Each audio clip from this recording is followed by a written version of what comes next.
श्री राम समर्थ। अगस्त 15। वृत्ति में संतोष रहना भगवान की कृपा की निशानी है। हमारी देह पंच महाभूतों से बनी है। इसके भीतर का मैं कौन है यह देखिए। जो नश्वर है वह कभी मैं नहीं हो सकता, यानी मैं पंच महाभूतों का नहीं हूं, यह स्पष्ट हुआ। जो शाश्वत होता है वही सच्चिदानंद होता है। प्रत्येक मनुष्य की मैं भगवत स्वरूप हो जाए ऐसी सुप्त या कभी प्रकट इच्छा होती है। होगा ही तो उस भगवत स्वरूप मैं का थोड़ा तो मुझ में हुए बिना, अन्यथा मुझे ऐसा नहीं लग सकता। अर्थात मैं का अंश हरेक में होता हो तभी ऐसा लगेगा, अन्यथा नहीं।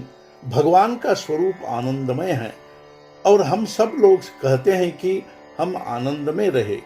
जब मैं इस आनंद से अलग हो जाता हूं तो समझना कहीं न कहीं हमारी भूल हुई है। अपूर्ण सृष्टि को पूर्ण करने के लिए ही मनुष्य की उत्पत्ति भगवान ने अपने अंश रूप से की है। हम अपने आनंद में बाधा खड़ी करने वाले विषयों को जान ले तो हमारे आनंद में बिगाड़ नहीं आएगा।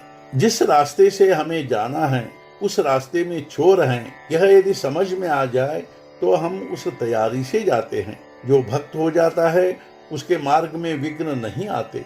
भगवान का काम समझकर कोई भी काम किया तो कष्ट नहीं होता। आनंद का भंडार यदि कहीं है तो वह भगवान के चरणों में ही है।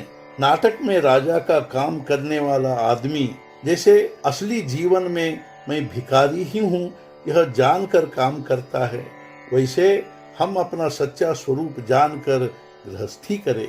हम नश्वर वस्तु से ही प्रेम करते हैं, इसी तरह छोटी छोटी बातों का भी अभिमान करते हैं। यही तो हमसे भूल होती है। हम समझते हैं कि हम जो नहीं हैं वह हो जाए तो हमें सुख मिलेगा। हम कामधेनु से विषय मांगते हैं, फिर दुख होने पर रोते हैं। इसके लिए क्या किया जाए? जो परमार्थ का जानकार है वही सच्चा जानकार होता है। परमार्थ का मतलब बावलेपन कैसे हो सकता है? अनेक बुद्धिमान और विद्वान लोगों को यदि परमार्थ समझाना है और उन्हें परमार्थ स्वीकृत करने के लिए उनका विचार परिवर्तन करना है और उन्हें अपने पक्ष में लाना है तो बावलेपन के लिए कोई गुंजाइश ही नहीं होती। विद्वान लोग वेदांत को अत्यंत कठिन करके संसार को व्यर्थ धोखा देते हैं। तब सामान्य आदमी सोचता है यह वेदांत अपने लिए नहीं है, लेकिन यह भूल है। वेदांत सबके लिए है।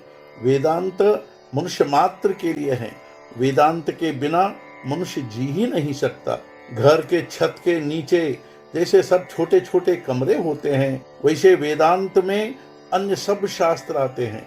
शास्त्र के मार्ग इसलिए हैं कि वृत्तियां कहीं भटक न जाए। शास्त्र वृत्ति को चंचल नहीं होने देते और वृत्ति की नाम से भेंट हुई तो भगवान तक कड़ी जुड़ जाती है, यानी भगवान से संपर्क हो जाता है। हमने व्यवहार के लिए जन्म नहीं लिया है, भगवान के लिए लिया है। इसलिए हम कोई वस्तु नहीं है यह जानकर दुखी न होकर दूसरी कोई वस्तु है ऐसा समझकर संतोष से रहे। संतोष सिर्फ भगवान से ही प्राप्त होता है और वह प्राप्त होने में कोई बाधा नहीं आ सकती। आज का मुख्य विचार, वृत्ति का संतोष होना भगवान की कृपा की निशानी है और उसके लिए सदा भगवान से अनुसंधान रखना बहुत जरूरी है। सद्गुरुनाथ महाराज की जय। जय जय रघुवीर समर्थ।